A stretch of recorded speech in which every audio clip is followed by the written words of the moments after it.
এটাকে আরবি ভাষায় বলে আকদে আনামিলা, আঙ্গুল গণনা।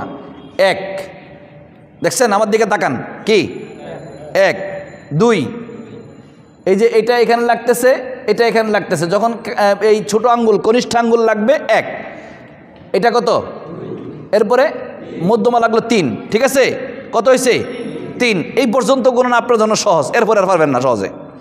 এই দেখেন চার আঙ্গুল, এই দুইটা এইভাবে থাকবে, একটা এইভাবে খাড়া যাবে, একটা ওই কানি আঙ্গুল যেটা আছে কনিষ্ঠ আঙ্গুল এটা দাঁড়ায় যাবে, কত হইলো, এখন আরেকটা খারাপে কত হইলো পাঁচ। খেয়াল করছেন ছয়, দেখবেন কেমনে ছয়, এই দেখেন মাঝখানেটা নামতেছে আর এই দুইটা উঠে গেছে, কত হয়েছে, কত হয়েছে ছয়, বুঝতে পারছেন। এ দেখেন এরপরে সাত, আঙ্গুল এতক্ষণ পর্যন্ত ছোট আঙ্গুল মধ্যমা আঙ্গুল কি বলে অনামিকা মধ্যমা এগুলো এই পর্যন্ত ছিল, তাই না? এখন কিন্তু এটা আবার মনে করেন যে অন্যদিকে যাবে, একটু সামনের দিকে আগাবে। যতক্ষণ পর্যন্ত এই ছোট আঙ্গুল অনামিকা এবং মধ্যমা এগুলো এখানে থাকবে তখন এক দুই তিনের হিসাব। আবার এটা যখন এই যে কনিষ্ঠ আঙ্গুলটা এই লম্বা পর্যন্ত এসে বলল, এখন সাত, কত, এতক্ষণ ছয় গুনছেন না, এখন কত, এই যে এটা যখন এখানে লাগবে এখন কত হইলো, কত হইলো, এখন কত হইলো, তিনটা আঙ্গুল এখানে লাগছে, এখন কত হয়েছে, কত হয়েছে নয়। খেয়াল করছেন তিনটা আঙ্গুল এখানে লাগছে, কত হয়েছে নয়। এখন 10 কোথায়,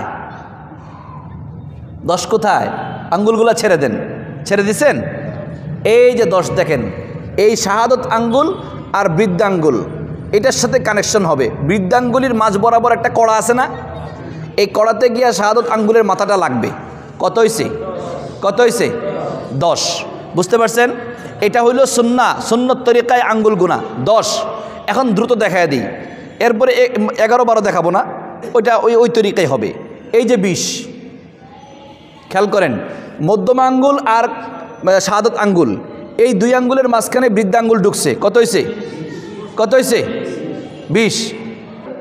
30 হইল এইটা, 30 কোনটা, 30 কোনটা, এই 30 কোনটা, এই যে এটা বাম হাতে না ডাইন হাতে, বাম হাতের আরেক হিসাব, বাম হাতে হইলো 100-200 হিসাব, বুঝছেন। ডান হাতে হইল 99 পর্যন্ত হিসাব, আর 100-200-300 এগুলো বাম হাতে, এলো 30, বুঝছেন। তারপর এ হলো 40, এ কত 40।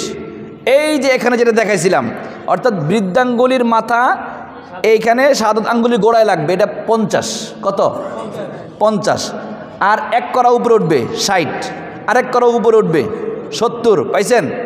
এরপরে এখন শাহাদত আঙ্গুলটা আবার বৃদ্ধাঙ্গুলির পিঠে আইসা নখের কোনা আইসা লেগে যাবে, যে এখানে কত হয়েছে 80, পাইছেন।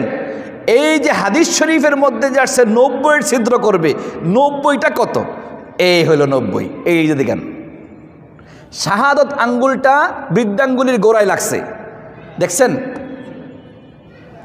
ইয়াজুজ মাজুজ আসার আগের দিন 90 ছিদ্র করবে, তো 90 ছিদ্র মানে এতটুকু পরিমাণ ছিদ্র করবে, খেয়াল করেন সবাই, আগের দিন এতটুকু পরিমাণ ছিদ্র করবে। এখন যদি আপনার এই আঙ্গুল গণনা জানা না থাকে তাহলে আপনি 90 ছিদ্র বুঝবেন না, বুঝতে পারছেন।